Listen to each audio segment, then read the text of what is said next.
The Generals of the Yang Family, Chapter 22.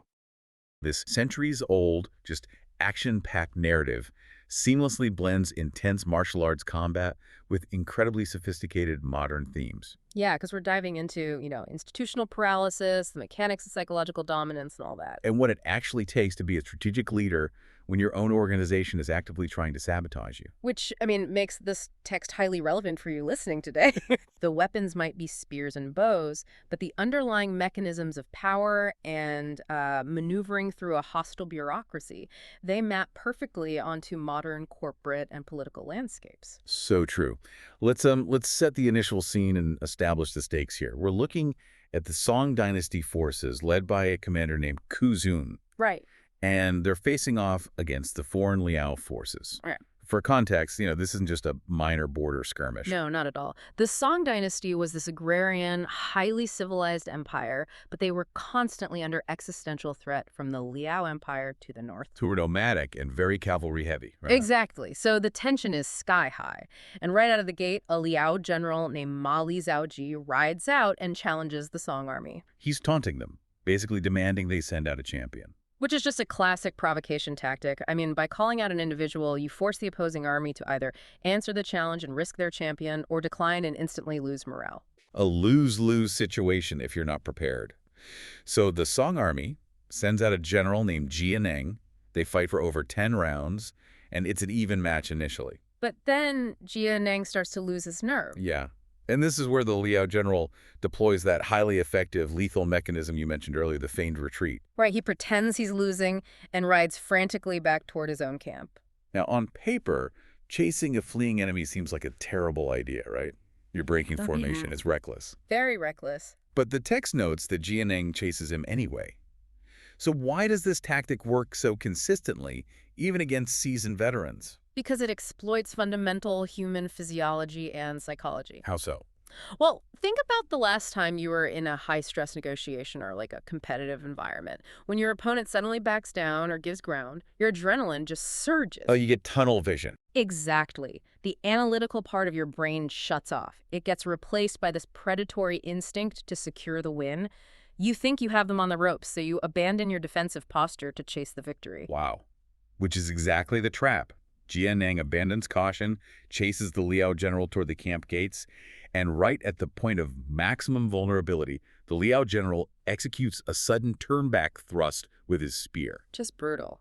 Jianeng is killed instantly, and the text describes a visceral reaction from the Song soldiers, like they completely lose their color, their morale just evaporates. Yeah, because we are witnessing a catastrophic failure of leadership cascading into institutional paralysis. That's a great way to put it. Jianeng let his ego and his adrenaline override his discipline. And when a highly visible leader falls for a trap that obvious, it does more than just lose a fighter. It shatters the collective confidence of the entire organization. Precisely. The Song army realizes their conventional tactics just failed, and they freeze. So they need an immediate disruption to the paradigm. The established, seasoned male generals have either been killed or, and the text actually points this out, they are literally turning their horses around and fleeing in cowardice. It's a total collapse. It really is. And this brings us to one of the most striking moments in the narrative.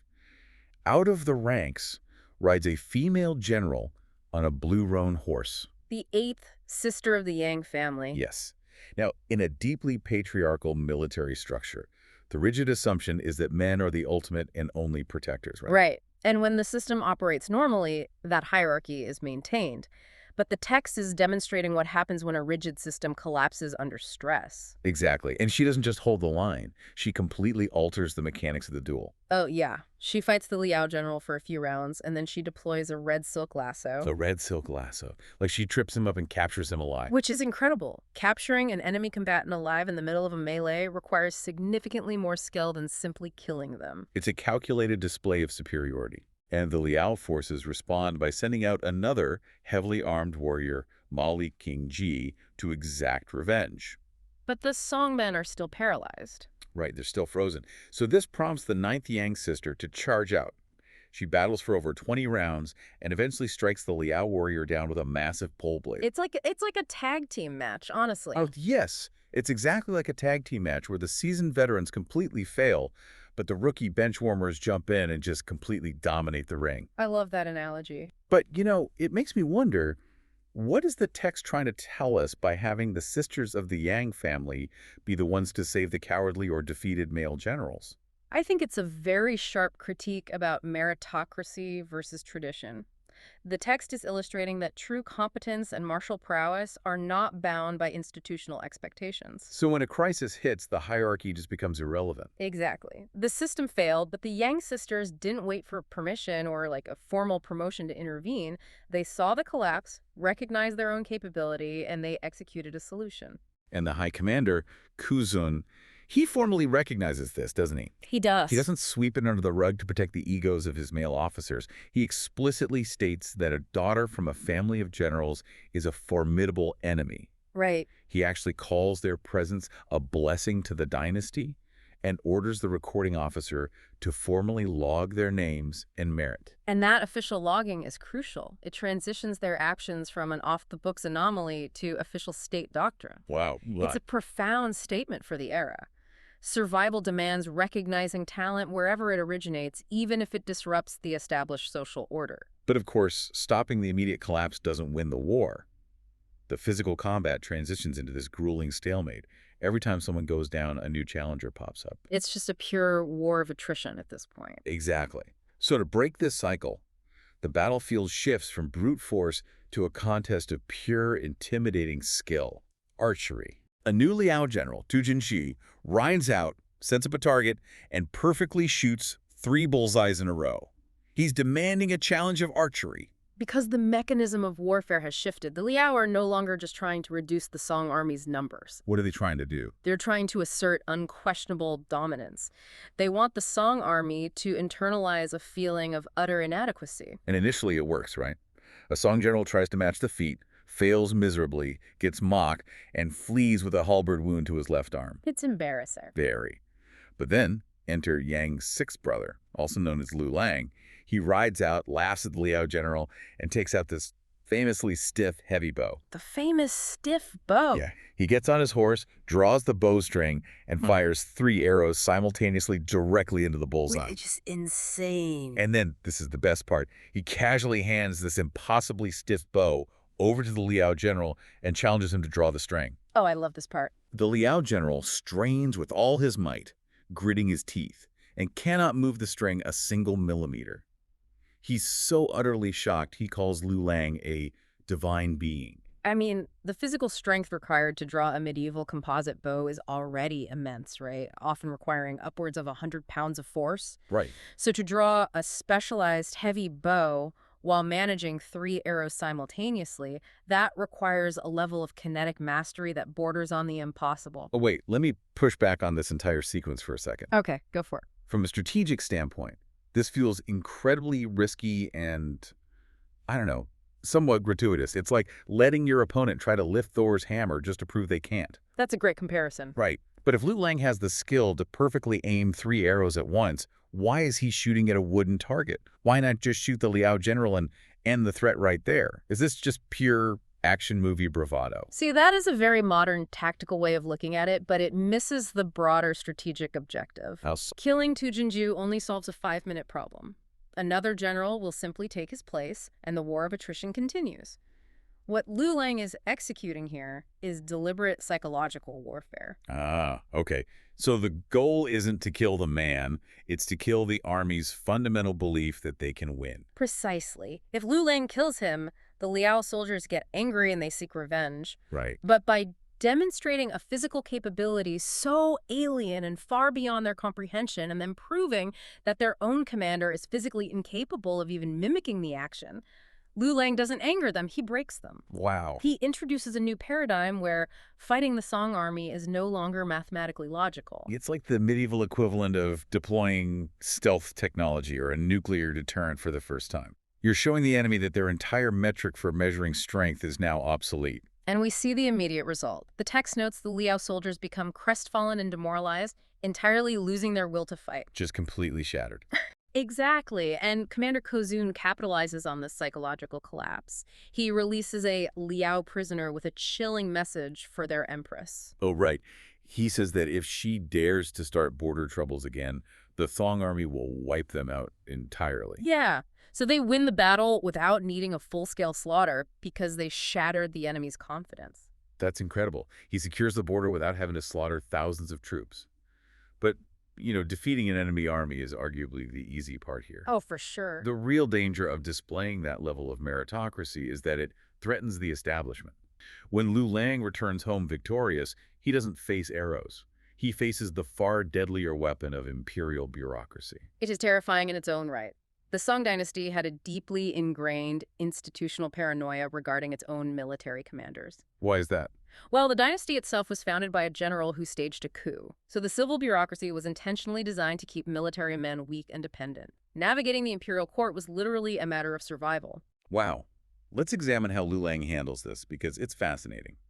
Back in the capital, Emperor Zhenzong is thrilled with the victory and offers Liulang a massive promotion. The military commissioner of Gaozu. Yes, this is a high-ranking, incredibly prestigious title. It comes with wealth, status, proximity to the emperor.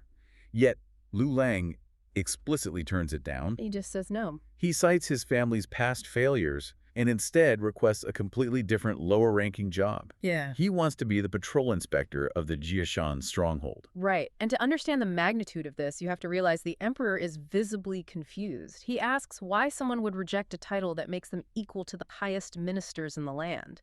If we translate this to a modern scenario, this is exactly like saving a massive corporation from bankruptcy.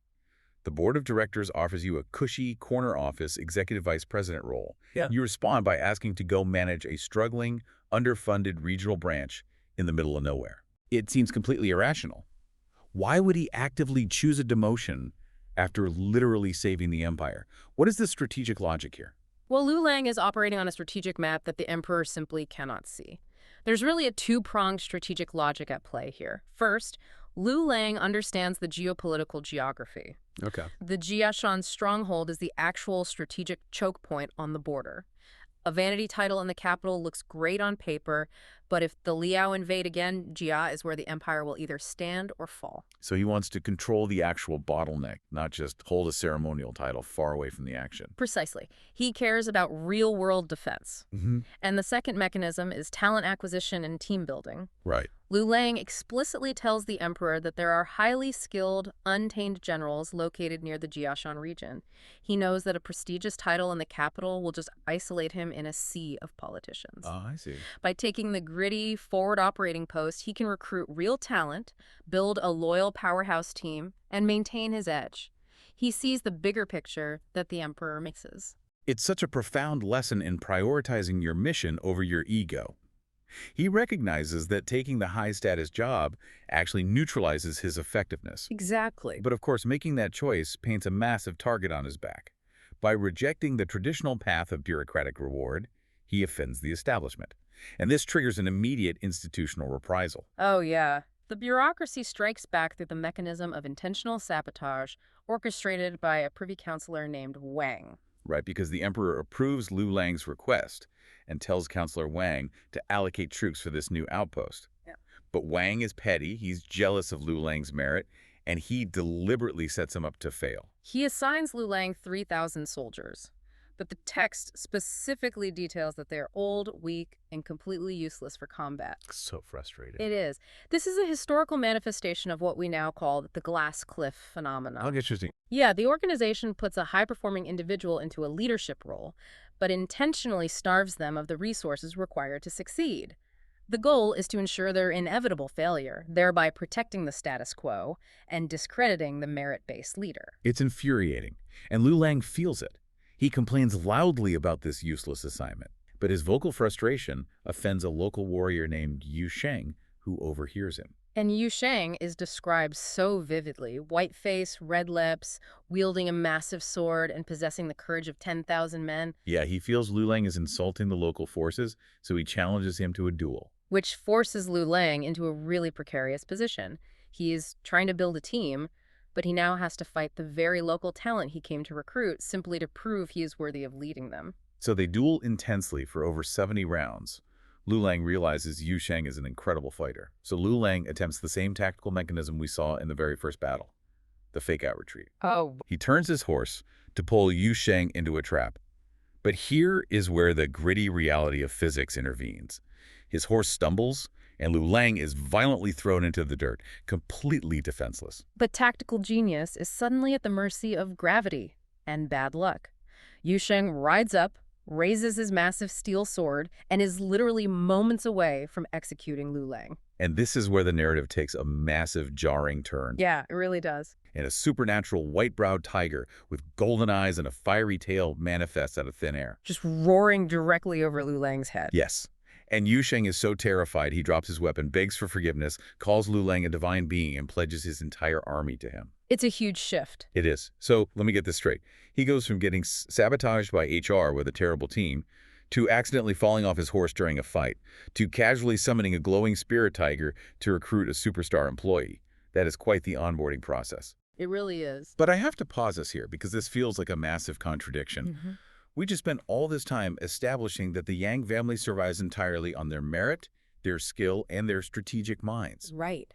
Why rely on a literal deus ex machina, a magic glowing tiger, to save him? Doesn't that undermine the entire premise of merit-based leadership? I get why you'd ask that. It looks like a cheat code to a modern reader. But within the cultural and political context of this literature, it is a necessary narrative mechanism. How so? Remember the overarching theme. Merit alone is deeply threatening to a corrupt bureaucracy. If you rely only on skill, a jealous privy councillor can simply assign you weak soldiers, wait for your horse to stumble, and let you die. Because the system is rigged to crush pure merit. Exactly. The narrative is acknowledging that in a fundamentally corrupt system, tactical genius just isn't enough to survive. You need an undeniable aura of authority, a mandate that forces even the saboteurs and enemies to submit. Okay, I see. The tiger represents divine mandate and destiny. It's the universe's way of signaling that this leader is untouchable by petty politics. So the tiger isn't just a magic trick to save his life. It's the ultimate political shield. Right. It proves to Yusheng and to the reader that Liulang isn't just a guy with a title or a good archer. He possesses a gravitational pull that demands loyalty. It turns his moment of absolute vulnerability in the dirt into the most effective recruitment tool possible. Exactly. It solidifies his transition from a skilled soldier to a historic leader. People will follow a good tactician, sure, but they will pledge their lives to someone they believe is chosen by destiny to change the world. It tells the listener that true leaders possess both tactical genius and an almost mystical aura of authority that naturally attracts loyal followers. The scene shifts abruptly. If you want to catch a falling glass before it shatters on the floor, it's really just physics. Right. Yeah. Pure mechanics. Exactly. You calculate the trajectory, you move your hand, you grab it. Action and reaction. The glass has absolutely no opinion on whether or not it gets caught. You identify the variables like gravity, velocity, distance, and you just assert control. It's a completely sterile, predictable equation. But imagine you're trying to capture something that actually has a mind of its own. Picture trying to, trap a feral tiger. Oh, wow. That is a very different scenario. Right. And then, the very second you finally manage to lock that tiger inside a cage, you instantly try to convince it to voluntarily guard your front door. Yeah, physics goes entirely out the window at that point. Completely. You are no longer dealing with mechanics. You're dealing in the messy, unpredictable, and highly volatile world of psychology. Because shifting from physical control to psychological manipulation is just a totally different landscape. Mm-hmm. I mean, capturing a body is merely a tactical problem. Yeah. But capturing loyalty, getting that tiger to actually guard the door, that is a psychological war. Yang Liulang, he's just acquired a fierce, highly capable subordinate, Yusheng. So they return home to Wuning Mansion. And almost immediately, things get tense. Yeah, right out of the gate, Liulang makes some career moves that deeply upset his mother, the family matriarch, Taijun. Well, her frustration stems from this vast discrepancy in titles. She points out that Liulang's father held the title of Daizu Inspector. Which was a big deal. A massive deal. In the context of this era, that is an incredibly high-ranking, prestigious, and very comfortable regional governorship. It comes with guaranteed status, safety, and immense societal respect. But Liulang just ignores all of that. He decides to job as the Jiashen Patrol Inspector instead. Yeah, which is quite the pivot. To his mother, and honestly to society at large, this looks like a massive, humiliating demotion. It's the equivalent of stepping out of the corner office of a massive corporate headquarters Right. and voluntarily taking a job as a night shift manager in some chaotic, underfunded warehouse. She Yeah. basically asks him why he's embarrassing the family name. It makes sense why she'd be upset. Yeah, and my initial read on this, is that it might just be youthful arrogance. Like, he's a warrior, he's bored in the safety of the capital, and he just wants to go swing a sword and see some action. That is the common assumption when someone just walks away from comfort. But what's fascinating here is that Liulang is deliberately trading perceived status for actual leverage. Actual leverage, okay. Right. He explicitly explains to his mother that the state is in an existential crisis. This quote-unquote warehouse job at Jieshan isn't a random demotion at all. Geographically, Jieshan sits right on the border of the Liao barbarians. And they are a massive hostile cavalry threat, right? Exactly. He calls this specific border the throat of Yuzhu. It's the vital choke point for the entire region's security. So he recognizes that an empty title in a safe capital city doesn't give you actual power. It just gives you the illusion of power. Spot on. In times of peace and stability, sure, status and titles matter. But in times of severe crisis, real authority and real impact are built exclusively at the friction point. The friction point. Yes. Liulang understands that whoever controls the throat of Yuzhu controls the fate of the entire state. If the Liao barbarians breach that bottleneck, the rest of the country falls. Wow. So he's intentionally placing himself exactly where history is going to be decided. Precisely. He wants his hands firmly on the steering wheel, even if the car is currently driving straight through a war zone. And the text paints this incredible, almost cinematic contrast when they actually arrive at this friction point. It's the second month of the year, essentially February. Springtime. Yeah, and the arrival is described with this beautiful, vivid poetry. It notes the tavern flags bringing joy to travelers and horses neighing in the fragrant grass. It sounds idyllic. It does. It sounds like a vibrant, living frontier town full of energy. But the very second Liulang steps into the military camp, he just kills the poetry. He really does. He institutes extreme martial law before anyone even has a chance to unpack. He addresses the existing troops and tells them, this is the throat of Yuzhu. The Liao threat is constant. Yeah. And he promises heavy, generous rewards for the brave. But guarantees severe, absolute punishment for cowards. Exactly. It's this rigid, binary system with zero middle ground. Which illustrates his operational mindset perfectly. He clearly appreciates what he's defending. The tavern flags, the traveler. Right. The life of the town itself. But he is utterly ruthless in how he intends to protect it. You just cannot defend a chaotic, porous border with ambiguous rules. He establishes extreme clarity from day one. But having strict internal rules inside your camp means absolutely nothing if the external ecosystem outside your walls is completely out of your control. Which brings us to the scouting mission. Yes. So Yu Sheng goes out to survey the surrounding territory, and he finds that the local villagers are terrified. Terrified of what? Well, they warn him to stay far away from this towering mountain called Hukai Ravine, specifically a location called Kele Cave, because this is the lair of an entrenched bandit warlord named Meng Liang. Yes. Meng Liang is a massive operational hazard. He hails from Dengzhou, wields a giant lock axe, and commands hundreds of heavily armed men. A giant lock axe. That is terrifying. Right. He operates as an independent king in this region. The local government has essentially ceded the mountain to him because he's simply too formidable and too dug in to remove. So when Yu Sheng brings this intelligence back, Liulang's reaction completely subverts expectations. He doesn't want to fight him. No. He doesn't order a military strike to wipe the bandit out. He doesn't ask for reinforcements. He just says, I want to recruit him. It's such a bold move. He wants to use this warlord to plug the gaps in the border against the Liao barbarians. So Yu Sheng immediately volunteers to go out and bait the trap. And this is where things take a turn. Yeah, here's where it gets really interesting. And honestly, incredibly dark.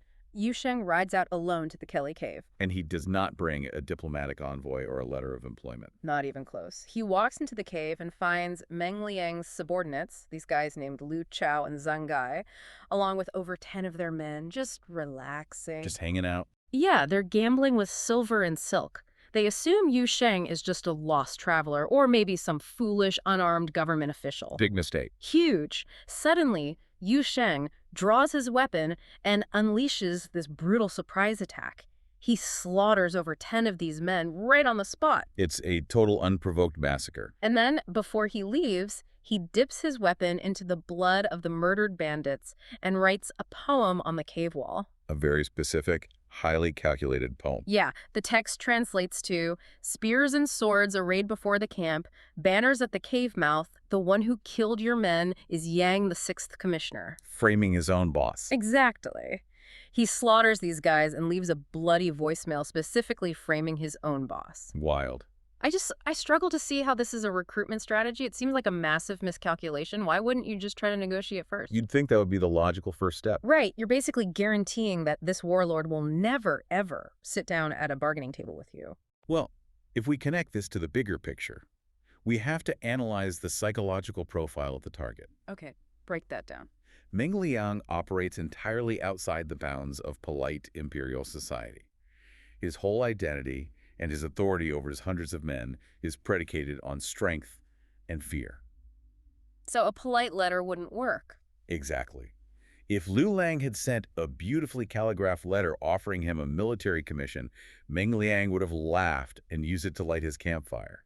To a warlord, reading a government letter is an act of submission. Ah, I see. It's like an immune system response. If an infection is hiding deep in the tissue, you can't just politely ask it to leave. Right, it'll just ignore you. You have to introduce a severe shock to the system to force the hidden infection out into the open bloodstream where you can actually target it. That is a brilliant way to conceptualize it. Yusheng is delivering that systemic shock. He knows a proud outlaw leader will only respond to a direct, inescapable challenge to his honor. So the blood on the wall was necessary. In their world, yes. By shedding blood inside Meng Liang's own impregnable fortress, and then specifically naming Liulang on the wall, Yu Sheng destroys Meng Liang's aura of invincibility. He backs him into a corner. Exactly. He leaves Meng Liang with no choice. He cannot ignore the Yang family without looking incredibly weak to his surviving men. He must retaliate. Which means leaving the mountain. Yes.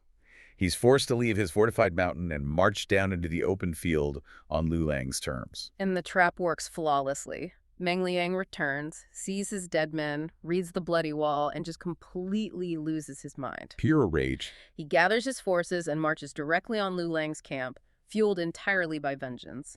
And Liulang and Yusheng, they ride out to meet him with 2,000 troops. A massive showdown. Yeah. And the text describes Meng Liang not as some ugly, cartoonish thug, but as a genuinely impressive, heroic figure. He's got thick eyebrows, large eyes, and this commanding presence. He's a real force of nature. But before any weapons are drawn, Liulang finally tries to play his diplomatic hand. He offers a parley on the battlefield. He attempts to bypass the bloodshed now that the target is out in the open. Right. He pitches legacy. He says, "You are clearly a great warrior. Why waste your life as a bandit? Join me, defend the border against the Liao, serve the court, and leave your name in history." A very standard imperial pitch. But Meng Liang furiously rejects this. And the rejection is fascinating because it's highly political, not just personal. Oh, the politics of this are deep. Yeah, he points out that the Yang family used to serve the local lords of Hedong, but they abandoned Hedong to join the new massive empire of the Central Plains. The Song dynasty. Right. So he calls them headless ghosts and political turncoats. He yells, "I have no quarrel with you, but you murdered my men. I'm going to cut out your heart and liver and boil them with wine." This represents a profound clash of currencies. They are speaking two entirely different languages of value. It feels like a wildly aggressive corporate merger negotiation where one side comes to the table in a suit offering stock options and a shiny new job title. Yeah. And the other side just kicks the door down and threatens physical violence. Because Liulang is offering state-sanctioned legacy, duty, and historical merit. That is the currency of an imperial patriot. Right. But Meng Liang is operating on an entirely different economic system. His currency is outlaw street credibility, personal vengeance, and fiercely local loyalty. That makes total sense. To understand Meng Liang's anger, you really have to understand the geopolitics. Hedong was an independent region, and the Yang family originally fought for it. When they surrendered to the larger Song dynasty of the Central Plains, Meng Liang viewed that as selling out to the corporate monolith. Oh, wow. So in his eyes, the Yang family betrayed their roots. Exactly. Therefore, Liulang has absolutely no moral high ground to offer a job, Yeah. especially not after a massacre. So they're fundamentally incompatible at this moment. The diplomacy fails completely and a massive duel kicks off. Yep. Liulang and Meng Liang fight for 40 rounds, and the text explicitly notes it's a dead draw. Neither can gain the upper hand. Right, brute force simply isn't working. So Liulang shifts tactics. He turns his horse and fakes a retreat toward the plains. A classic feint, but highly effective against an opponent who is blinded by emotional rage rather than thinking tactically. And Meng Liang recklessly chases him. Suddenly, Yu Sheng rides out and intercepts Meng Liang, engaging him just long enough to create a distraction. It's just a momentary let-ups in focus. Exactly. And while Meng Liang is busy parrying Yu Sheng, Liulang stops his retreat, pulls out a bow, and shoots Meng Liang's horse. Boo. Yeah. The horse goes down hard, sending this giant bandit crashing into the dirt where he is immediately swarmed and captured by Liulang's troops. We really need to highlight the extreme pragmatism happening here. Okay, yeah. Because in a traditional martial duel of honor, faking a retreat, having your subordinate jump into a one-on-one fight, and then shooting the opponent's horse from a distance. It's highly unorthodox. By the standards of chivalry, it borders on cowardly. It completely subverts the hero narrative. Nobody is writing epic songs about the brave warrior who shot a horse from 50 yards away while his buddy distracted the guy. But Liulang does not care about personal glory or fighting fairly. Right, he's got a border to defend. Exactly. He is a border commander facing an existential threat. He prioritizes the tactical capture of the asset over his own ego. It perfectly mirrors the brutal pragmatism Yu Sheng used in the cave. Right. They do whatever is mathematically necessary to secure the objective, completely ignoring all conventions of honor. Which brings us to the absolute climax of this encounter. Meng Liang is dragged into the camp, bound and thrown before Liulang. He's furious, obviously. Oh, beyond furious. Liulang looks at him and asks the ultimate question, will you submit? And Meng Liang, despite being tied up, surrounded, and defeated, is still raging. He refuses. Naturally. He argues that he was captured unfairly by a hidden arrow that struck his mount, not him. The excuses start. Yeah, he vows that if he's released, he will regroup his men and fight again. He says he will only submit if he is beaten fairly in one-on-one combat. He is physically captive, but psychologically, his outlaw identity is completely intact. Yeah. He's using the excuse of the hidden arrow as this psychological shield to protect his pride and maintain his worldview. So what does Liulang do? He doesn't execute him. He doesn't throw him in a dungeon to break his spirit with starvation. He laughs. A laugh. That's devastating. He just laughs at this massive, terrifying warlord, and he agrees to let him go. He delivers this incredible flex, basically telling Meng Liang that even if he flees to heaven or hides in hell, Liulang will still be able to capture him. Such a power move. And then the troops untie Meng Liang, escort him out of the camp, and just let him walk away back to his mountain. Unbelievable. Right. So what does this all mean? I look at this and think, you just spent incredible resources. You shed blood, marched 2,000 troops, fought 40 rounds, executed a complex tactical feint, all to capture this guy. Why on earth would you let a furious, humiliated enemy who just swore to kill you walk free? This raises an important question, and honestly, it is the crux. It demonstrates the vast chasm between physical defeat and psychological surrender. Okay, tell me more. Capturing Meng Liang's physical body was just a matter of logistics, distraction, and a well-timed arrow. But Liulang knows that a coerced subordinate on a volatile border is worse than useless. It is an act of liability. Because if you hand a coerced guy a weapon and tell him to go fight the Liao barbarians, the second you turn your back, he's going to hit you with it. Exactly. The moment you turn your back, that coerced asset becomes a lethal threat. If Meng Liang is forced to serve at sword point, his resentment will just fester. So you have to win his mind. To capture Meng Liang's actual loyalty, Liulang must dismantle his psychological armor. He has to break his pride. Let's look at the immense cognitive dissonance Liulang is creating here. Meng Liang's entire worldview is based on being an undefeated, feared apex predator. By laughing at him and letting him go, Liulang is effectively saying, "You are so insignificant to my overall strategy, and my power over you is so absolute that I can afford to throw you back into the wild." Oh, wow. It completely neutralizes Meng Liang's internal narrative. Think about it. Okay. If Liulang executes him, Meng Liang dies a martyr to his men. His legend grows. If Liulang locks him up, Meng Liang gets to sit in a cell, telling himself and everyone else that he only lost because of a cheap trick with a horse. He never has to admit defeat. Yes. By releasing him, Liulang strips away the excuse of the hidden arrow. He denies Meng Liang the martyrdom. He takes away all his excuses. He sends Meng Liang back to his mountain with a virus in his mind. The undeniable creeping proof that he is not the invincible warlord he thought he was. That's chilling, honestly. Liulang is playing a long-term psychological game to completely deconstruct Meng Liang's outlaw identity. He's creating an identity vacuum that can only be filled by eventually submitting to the Yang family's undeniably superior authority. Because he needs a true believer. Exactly. He doesn't just want the man's obedience. He wants the man's absolute, unwavering belief.